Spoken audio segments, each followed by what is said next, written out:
Carissimi tutti, Sawa Bona, le docteur Rando depuis le château de Monteriggioni. Je vais commencer par m'excuser de ne pas toujours pouvoir répondre à vos messages. C'est dû à des activités personnelles incontournables.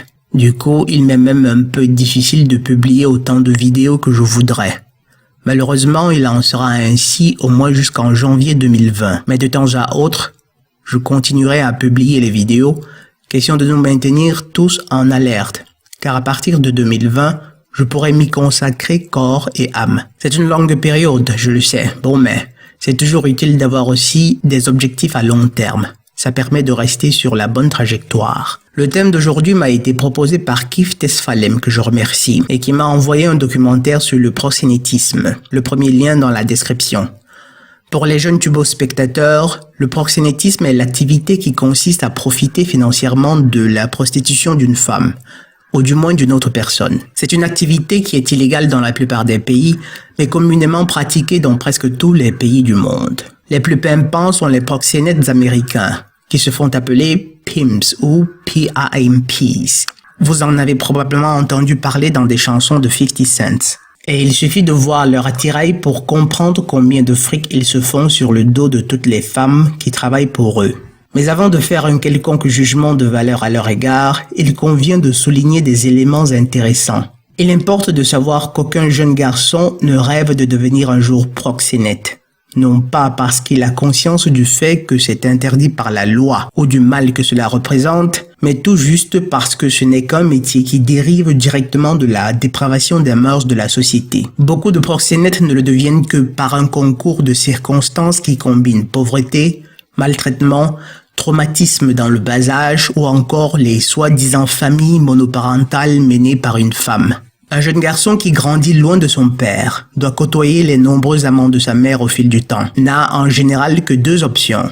Devenir un efféminé ou un délinquant qui n'a absolument aucun respect pour les femmes. Le bon candidat pour la carrière de proxénète. Non pas que cela les justifie nécessairement, mais c'est un point de départ utile pour les comprendre.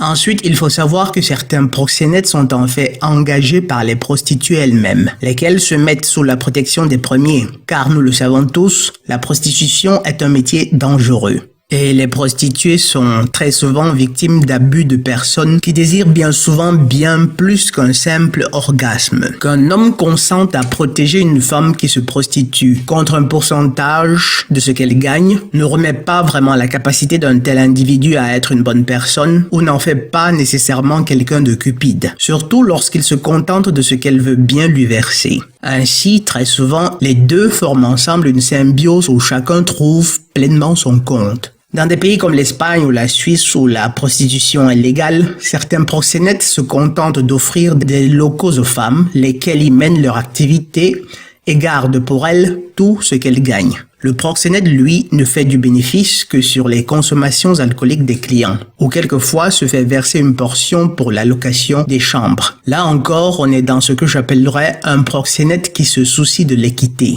Même si en réalité, ceux que je qualifierais de proxénètes vraiment justes seraient ceux qui ne gagnent que sur les consommations des clients, conscients du fait qu'il n'y ait vraiment pas un prix à l'être humain. Peu importe ce que les prostituées peuvent gagner, ça ne vaudra jamais vraiment une réparation équitable pour les traumas auxquels elles s'exposent. Les proxénètes qui, à mon avis, sont de vraies vermines, sont ceux-là qui versent dans le trafic d'êtres humains. Dans le sens qu'ils organisent des réseaux de prostitution en se rendant dans des pays pauvres où, quelquefois, le choix des filles n'est pas tant dû au fait de la pauvreté qu'au rêve de gagner beaucoup d'argent comme on le leur miroite. On sait bien aujourd'hui comment ce type de proxénète traite ses filles par la suite. Une fois à destination, ils les font violer par des centaines d'hommes jusqu'à ce qu'elles aient perdu à leurs propres yeux tout sens d'une valeur intrinsèque et les font recevoir des dizaines d'hommes tous les jours contre des salaires qui leur permettent difficilement de se faire tout le blé qu'elles avaient espéré. Les cas des filles mineures obligées de faire le trottoir par leur famille d'accueil sont aussi de vraies tragédies. Car, comme le dit la procureure d'Oakland dans le documentaire, c'est très facile d'exploiter une enfant dont tout le monde se fiche.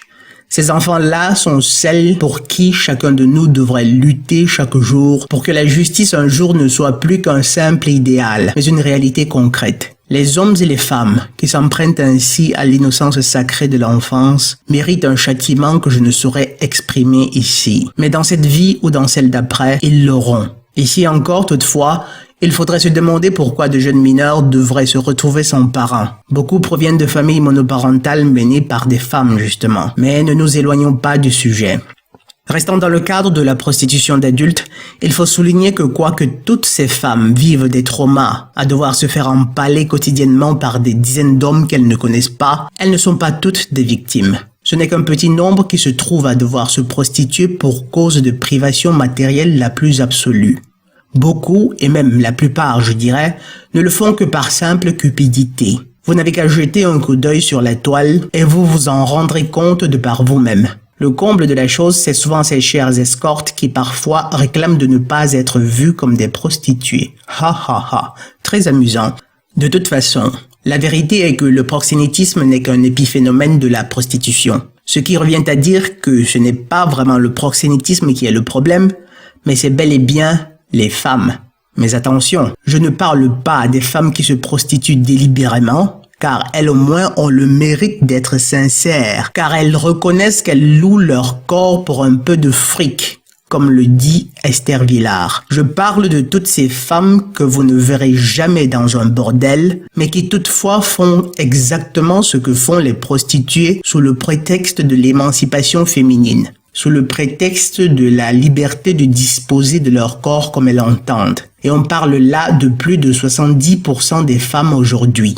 Les vrais responsables, ce sont ces femmes qui se refusent à leur mari afin de créer assez de pression, soit pour qu'ils cèdent à leurs demandes, soit pour créer un contexte favorable à un divorce. Les vrais responsables, ce sont ces femmes devenues des androgynes, qui à longueur de journée cassent les couilles à leur mari pour des chimères, de nouveaux rideaux, de nouveaux divans, une télé plus grande, des bottes et des sacs en cuir, et j'en passe. Je voudrais que vous imaginiez un homme qui a bossé toute la journée, retourne chez lui, doit se disputer avec une femme qui le boude parce qu'elle s'est cassé un ongle, ou qui lui fait la tête parce qu'elle est autant fatiguée que lui. Les cas de figure sont innombrables.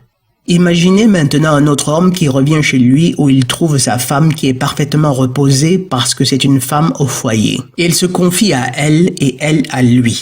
Et elle, dans l'immensité de son pouvoir émotif, lui offre la tendresse nécessaire pour baisser toute la pression accumulée durant la journée. Elle le caresse, le réconforte, et tout doucement, il s'endort dans ses bras. Croyez-moi, un tel homme ne se trouvera jamais devant l'entrée d'un bordel, car il n'en aura ni l'envie, ni le temps, parce qu'il ne sera pas l'esclave de ses pulsions. Il sera tellement occupé à réaliser ses idéaux et à prendre soin de sa famille que même tenté, il aura la force de résister. Regardez combien les hommes luttent aujourd'hui pour prendre soin de leur famille, avec des épouses la plupart du temps horribles.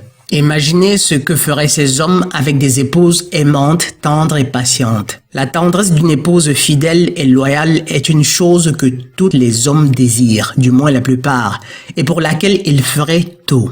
Même renoncer à un orgasme qui en fait les fatigue même davantage. Toutes ces femmes dans le documentaire ne sont que de bonnes hypocrites.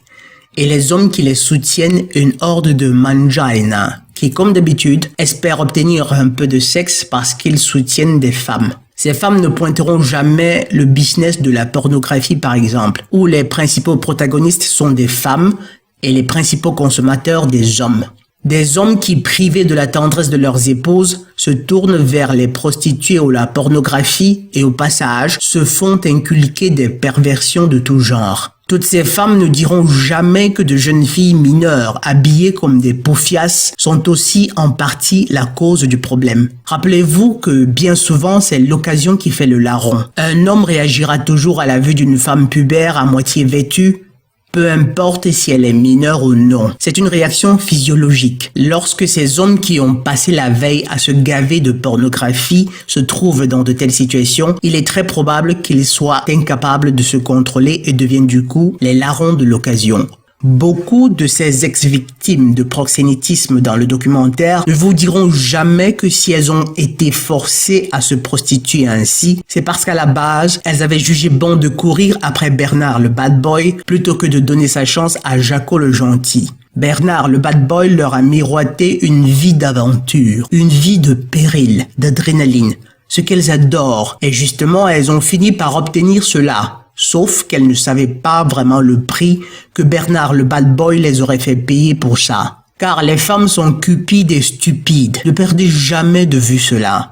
Et même lorsqu'elles ne sont pas stupides, leur incapacité de jugement et de clairvoyance les pousse presque toujours à faire le mauvais choix. Et parlant de pornographie, les vrais responsables du proxénétisme, c'est aussi l'industrie de la pornographie, dont le moteur principal est la cupidité des femmes et les obsédés sexuels qu'elles ont créés en les privant de tendresse et d'affection. Comment en est-on arrivé à trouver qu'il était sain d'observer d'autres humains en train de copuler ?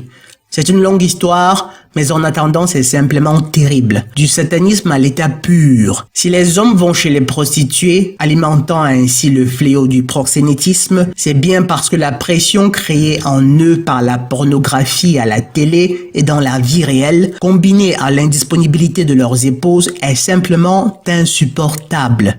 Éliminez la pornographie. Faites rentrer les femmes dans les temples de la maison. Redonnez ne serait-ce qu'une pointe de noblesse au code vestimentaire féminin. Et vous verrez bien que le proxénétisme disparaîtra au bout d'une seule génération. La prostitution, très probablement pas. Car il y aura toujours et en tout lieu des femmes démunies qui n'aient que cela comme unique solution de survie. Et des hommes que la nature a privés de charme et que l'on ne saurait vraiment blâmer pour cela. Mais ce ne sera que des phénomènes tellement marginaux qu'ils ne pourront avoir aucun impact sur la société en général. Les femmes, une fois de plus, sont les vrais responsables du proxénétisme. C'est leur cupidité, leur sadisme et leur manque de jugement à long terme et leurs mauvais choix qui les mettent le plus souvent dans les griffes de personnes qui profitent d'elles. Très rarement, elles en sont les victimes. Et une fois qu'elles se sont faites une montagne de blé, une fois qu'elles ont trouvé le moyen de passer à la télé, c'est-à-dire d'être au centre de l'attention, elles prétendront avoir été des victimes complètement impuissantes et inoffensives. Oh que non, oh que non. Vont-elles cesser de vendre leur corps à l'industrie du porno ? Vont-elles cesser d'exposer leurs nichons aux quatre vents juste pour avoir un peu d'attention? Vont-elles recommencer à donner de la tendresse à leurs maris? Les soi-disant féministes lutteront-elles pour redonner au code vestimentaire féminin un élan de noblesse? Certainement pas demain.